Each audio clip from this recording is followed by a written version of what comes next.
Sejahtera semua.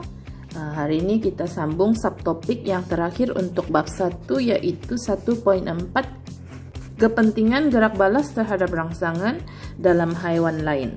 Sebelum ini kita sudah belajar manusia punya gerak balas, tumbuhan punya gerak balas. Jadi sekarang kita belajar tentang haiwan pula punya gerak balas. Okay. Kalau kita tengok gambar nih, okay. Coba tengok dua-dua ni dialah burung.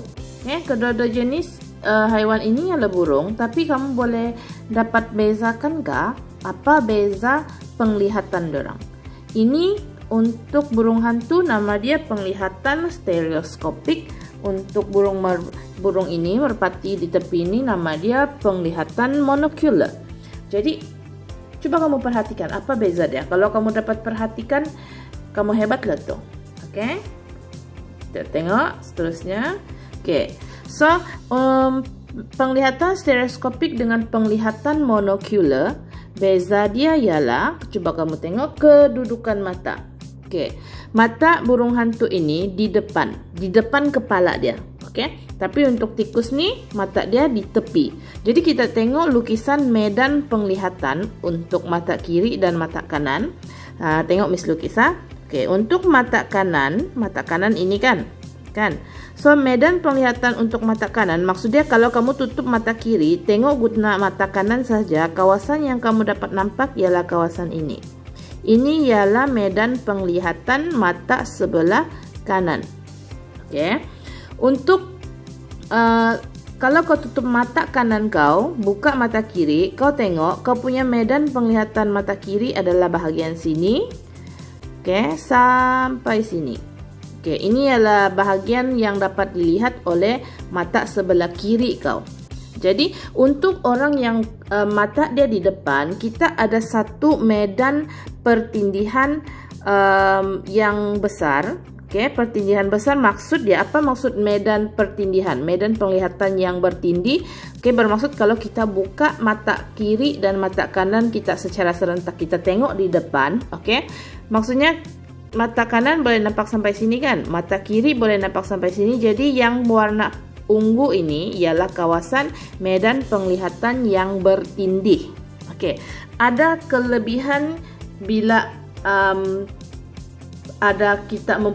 bila kita mempunyai medan penglihatan yang bertindih. Ada kelebihan dia, kita guna mata kiri dan kanan secara serentak. Oke, untuk haiwan yang mata dia di tepi pula, tepi kepala. Oke, bayangkan ikan, tikus, oke, burung yang biasa-biasa, semua mata dia orang di tepi kepala kan, bukan di depan. Jadi kalau kita tengok mata sebelah kiri dia nih, medan penglihatan dia boleh nampak dari sini, oke, sampai sini. Sebab mata dia di tepi kan, oke. So sampai sinilah dia boleh nampak. Mau dekat-dekat di belakang sudah dia boleh nampak. Oke, ayam pun begitu. So mata kanan dia boleh nampak dari sini sampai sini, oke. Tapi medan penglihatan yang bertindih untuk haiwan jenis monocular, penglihatan monocular kecil saja. Kawasan warna ungu ni kecil saja. Okey, untuk penglihatan stereoskopik kawasan yang bertindih itu besar. Jadi ingat ini, ingat ciri-ciri lukisan ini. Lepas ini kita akan bincangkan apa kelebihan, apa kekurangan untuk setiap jenis penglihatan. Okey, ingat hafal gambar aja nih. Okey, kita tukar pergi next. Okey, so perbezaan antara penglihatan stereoskopik dengan monocular. Oke, stereoskopik ialah penggunaan dua mata. Penglihatan menggunakan dua mata sekaligus. Monocular ni asing-asing. Oke, so bukan juling monocular ni bukan juling. Monocular ialah mata di tepi. Kita tengok dulu penglihatan stereoskopik. Kedua-dua mata terletak di hadapan kepala. Kalau kau tengok haiwan tu mata dia di depan kepala dia, itu ialah penglihatan stereoskopik. Untuk penglihatan monocular, kedua-dua mata terletak di sisi kepala, tepi lah. Okay. So, okay.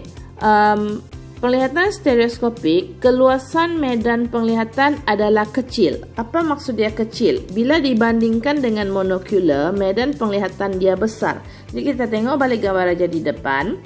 kita punya kawasan yang kita boleh nampak ialah bahagian sini sampai sini. Bahagian depan sahaja, kita tidak dapat nampak bahagian belakang kita kecuali kau pusing kepala kau lah. Okey.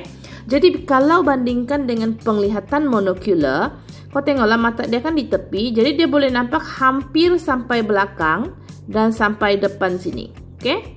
Itu dia punya mata. Sebelah mata dia lagi dia boleh nampak dari sini sampai sini. Jadi medan penglihatan dia sangat besar. Kawasan yang dia boleh tengok sangat besar berbanding dengan penglihatan stereoskopik. Jadi ada kelebihan dia, ada kelemahan dia. Oke. So poin yang ketiga, medan penglihatan yang bertindih adalah banyak. Kawasan ungu tadi kan, kawasan yang bertindih adalah banyak. Jadi medan penglihatan bertindih memberikan penglihatan dalam bentuk 3 dimensi. Tahu 3 dimensi itu apa? Oke, 3 dimensi lah 3D. Maksudnya kita boleh nampak bentuk sesuatu benda. Meja tu bentuk apa, kerusi bentuk apa, pemadam bentuk apa, pensel bentuk apa, kita boleh nampak bentuk. Dia apa yang membolehkan kita nampak bentuk 3D 3 dimensi ialah penglihatan stereoskopik, medan penglihatan yang bertindih. Okey. So untuk penglihatan monocular, medan penglihatan yang tidak bertindih atau bertindih sedikit sahaja. Okey, ada haiwan yang langsung tidak bertindih. Kiri-kiri lah punya penglihatan, kanan-kanan lah punya penglihatan. Ada yang macam beginilah, ada bertindih sedikit. Okey. Jadi image untuk penglihatan stereoskopik dia kan 3D, 3 dimensi. Jadi image 3 dimensi yang terbentuk di dalam medan penglihatan yang bertindih membolehkan jarak, saiz, kedalaman objek dianggar dengan lebih tepat. Dianggar. Maksudnya disebabkan kita boleh tengok benda 3 dimensi. Contohnya kalau kamu mau lompat longkang kan, kamu ada satu longkang di depan kamu, kamu boleh anggar berapa jauh kamu mau lompat baru kamu boleh limpas longkang tu. Okey? Kamu boleh anggar jarak. Lepas tu kamu boleh anggar saiz satu benda. Dia benda tu besar kah, benda tu kecil kah? Kamu kalau kamu tengok ada satu longkang, kamu boleh anggar kedalaman longkang tu. Okey? Parit tu dia sangat dalam kah, dia tidak dalam kah, kalau kau jatuh kau boleh tenggelam kah tidak. Itu semua ialah kelebihan penglihatan 3 dimensi. Tapi kalau penglihatan monocular, okey, penglihatan monocular, image 2 dimensi yang terbentuk di dalam medan penglihatan yang tidak bertindih menyebabkan jarak, saiz dan kedalaman objek tidak dapat dianggar dengan tepat. Okey, saya lukis satu lukisan supaya kamu tahu apa itu 3D dan 2D. Okey, 3D kalau saya lukis satu kotak segi 4, dia begini ialah 3 dimensi. Kita nampak bentuk dia. Tapi kalau 2 dimensi, kau hanya akan nampak macam ni. Okey, kau tidak nampak di bahagian belakang dia. Ini ialah 2 dimensi, ini ialah 3 dimensi. Okey. So contohnya kalau ayam kan dia nampak kau, dia tidak nampak bentuk kau, dia hanya nampak bahagian depan kau lah, macam dia tengok gambar saja. Itu penglihatan monocular. Okey. Tapi kalau kita manusia, kita nampak kawan kita dia ada bentuk kan, kepala dia bulat, tangan dia macam ni, kaki dia macam tu. Okey. So sebab itu kadang-kadang kamu tengok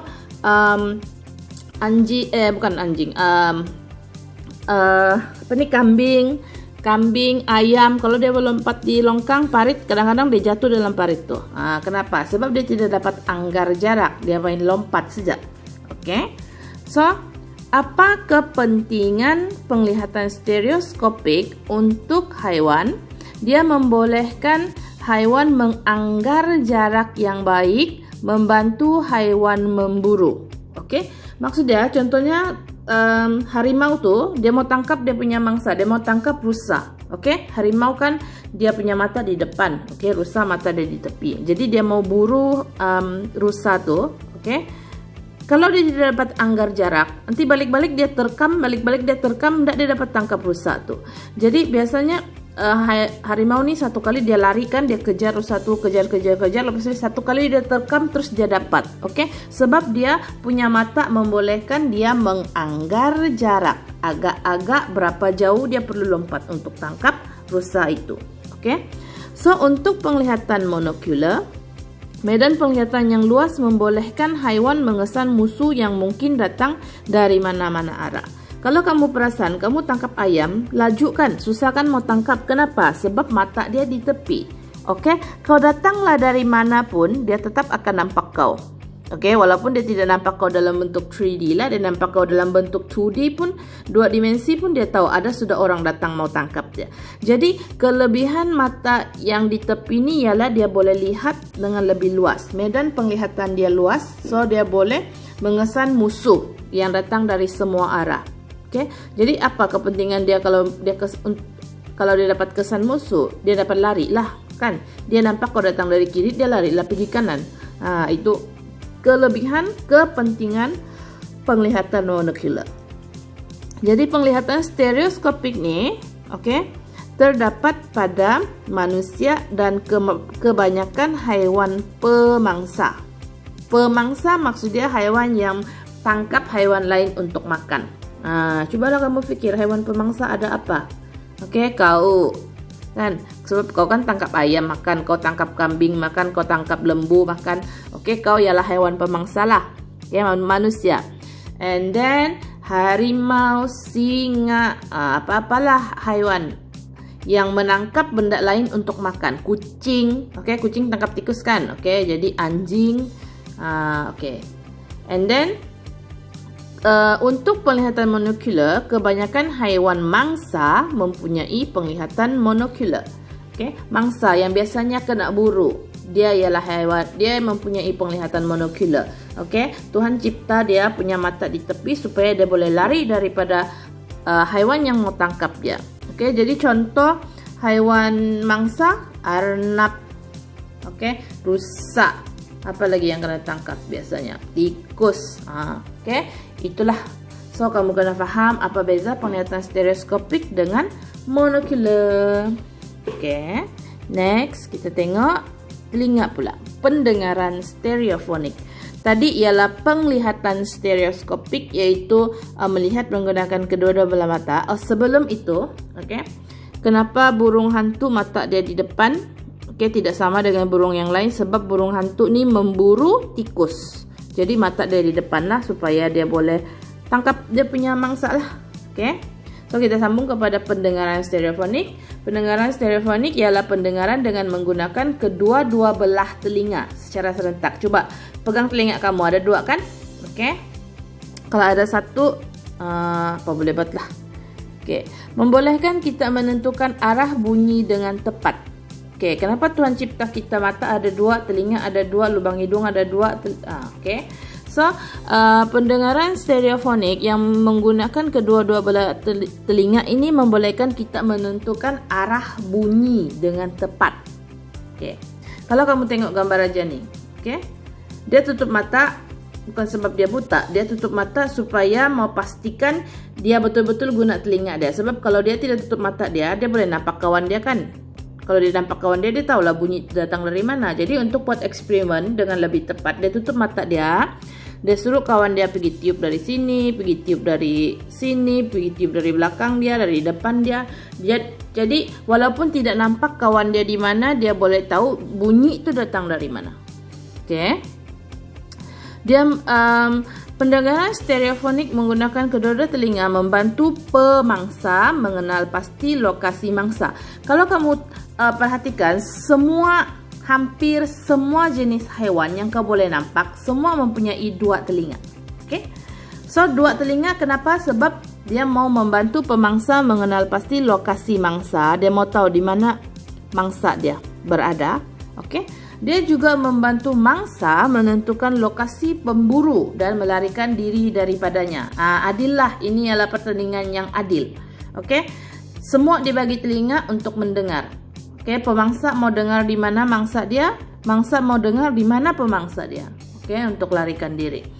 Jadi, oke, kenapa? Jadi kenapa? Coba kamu pikir, kenapa pendengaran menggunakan kedua-dua telinga ini membolehkan kita menentukan arah? Macam mana tuh? Kenapa kalau kita berdiri di sini kan, saya tiup, dia boleh tahu dari mana datangnya bunyi tuh. Pikir ah? Oke, kita next. Okey, berdasarkan raja di atas, telinga yang lebih dekat dengan sumber bunyi, okey, yaitu telinga kanan dia tadi. Kan ini kan dia tiup daripada sebelah kanan kan. Jadi telinga sebelah kanan, okey, menerima bunyi lebih awal. Walaupun bukan 1 saat, mungkin 0.0000001 saat beza dia. Tapi tetap telinga sebelah kanan menerima bunyi lebih awal dan lebih kuat daripada telinga yang sebelah lagi. Yalah kan, kalau kawan kau teriak di sebelah kanan telinga kanan kau lah yang macam mau tulik sudah. Telinga kiri okey lagi, sebab di sebelah kanan menerima kuat dengan lebih menerima bunyi dengan lebih kuat. Okey. So, perbezaan massa dan kekuatan bunyi yang diterima oleh kedua-dua belah telinga dikesan oleh otak kita. Okey. Otak kita ni pintar Tuhan cipta, okey. Dia boleh kesan perbezaan massa dan kekuatan bunyi. Okey. Dan seterusnya membolehkan kita menentukan arah sumber bunyi tersebut, iaitu dari sebelah kanan. Katakan Cikgu Lim ni, kamu buat dia marah, dia teriak kamu daripada depan kelas, okey, kamu tutup mata pun kamu boleh tahu cikgu tu di mana, okey. Dia teriak kau dari belakang pun kau tahu dia berada di mana. Okey, sebab perbezaan massa dan kekuatan bunyi itu membolehkan kita menentukan arah bunyi ya. Okey, next. Frekuensi pendengaran haiwan. Haiwan yang berbeza dapat mendengar bunyi yang mempunyai frekuensi yang berbeza seperti yang ditunjukkan. Kita tengok dulu manusia. Okay. Frekuensi bunyi yang dapat dikesan oleh telinga manusia terhad kepada julat 20. Ini macam mana baca? Bukan apa itu? 20 Hz. H-E-R-T-Z. Ini ialah unit untuk frekuensi bunyi. Okay. 20 Hz hingga 20.000 Hz sahaja. Okey, ini julat bunyi yang kita dapat dengar. Okey, kita tengok singa laut. Okey, singa laut punya julat pendengaran ialah 450 Hz hingga 50.000 Hz. Maksud dia, kita akan daripada 20 sampai 20.000. Kan? Kita punya julat lingkungan. Okey, kalau singa laut dia di sini 450 hingga 50.000. Maksudnya ada bunyi yang manusia boleh dengar, singa laut tidak dapat dengar. Okey, ada bunyi yang singa laut boleh dengar, manusia punya telinga tidak dapat dengar. Hebat kan? Okey, so ini dolphin, dia boleh dengar julat bunyi daripada 40 Hz hingga 100.000 Hz. Okey, 100.000 Hz. So maksudnya ada bunyi yang sangat tajam. Okey, dolphin boleh dengar, kita tidak dapat dengar. Kita rasa macam tidak apa-apa, tapi mungkin dia sudah sangat menyeksa telinga dolphin. Okey, so gajah daripada 16 hingga 12.000 Hz. Anjing 67 hingga 45.000 Hz. Ini tidak perlu hafal lah, ini hanya untuk pengetahuan kamu sahaja. Okay. Kelawar daripada 2000 hingga 110.000 Hz. Tikus 200 Hz hingga 80.000 Hz. Okey, so kalau kamu mau tahu anjing, contohnya lah paling senang mau ambil ialah polis selalu training anjing kan untuk mungkin cari dadakah, cari apa, bantu dorang mencari manusia kan, bagi dia hidup, pergi apa. Jadi masa dorang training tu, dorang ada satu jenis whistle, okey, yang kalau ditiup anjing tu saja dapat dengar, manusia tidak dapat dengar sebab dia alat yang digunakan itu dia menggunakan frekuensi yang lebih tinggi daripada apa yang manusia boleh dengar. Okey, ada satu jenis whistle lah yang untuk training anjing sahaja. Lepas ni saya akan sambung satu video julat bunyi yang kita boleh dengar dan sampai kita tidak boleh dengar. Okey, kita sambung lepas ni. Okey, kita sudah dengar tadi kan, sangat ajaib kan? Okey, jadi kita tengok yang last, organ deria menjamin kesinambungan haiwan di bumi. Okey, selain daripada haiwan yang di atas darat, okey, haiwan dalam air juga mempunyai gerak balas terhadap rangsangan lah. Oke, contohnya ikan ini dia ada satu garis lateral ini yang kita mungkin tidak nampak, tapi kalau kamu pergi tengok di ikan, kamu akan nampaklah garisan tuh. Oke, kepentingan garisan ini untuk ikan ialah dia boleh mengesan getaran dalam air. Maksudnya kalau ada bot datang kan, dia boleh kesan air itu bergetar sebab ada air itu bergerak. Jadi dia boleh melarikan diri ke apakah, oke? Ataupun dia boleh kesan ikan lain datang ke melalui getaran air itu. Jadi ini penting untuk dia menjamin kesinambungan, maksudnya menjamin dia tidak pupus lah untuk dia lari daripada pemangsa dia. Oke. So last, keajaiban sains. Haiwan seperti semut, ular, katak, dan burung dipercayai dapat meramal gempa bumi. Ahli sains sedang mengkaji jenis rangsangan yang dikesan oleh haiwan tersebut sebelum gempa bumi melanda. Maksudnya, kadang-kadang kan kita dengar berita, tiba-tiba burung di satu kawasan itu semua dia terbang lari. Oke, ramai-ramai, banyak-banyak. Oke, terbang. Tiba-tiba katak semua berkeluaran. Tiba-tiba semut semua berkeluaran daripada tanah. Oke, itu biasanya lepas itu akan disambung dengan gempa bumi lah. So, jadi bila saintis sudah tahu benda macam ni, dia sudah tengok benda macam ni, jadi diorang kaji lah apa jenis rangsangan yang diterima oleh haiwan-haiwan ini sebenarnya yang membolehkan haiwan-haiwan ini meramal gempa bumi yang bakal berlaku. Oke, so sampai sini sahaja bab 1. Kita akan sambung kepada bab 2. Bab 2 ada bahagian depan Miss sudah sediakan modul lah. Kita tengoklah macam mana kita sambung kita punya PDF ya. Okay, thank you. Bye.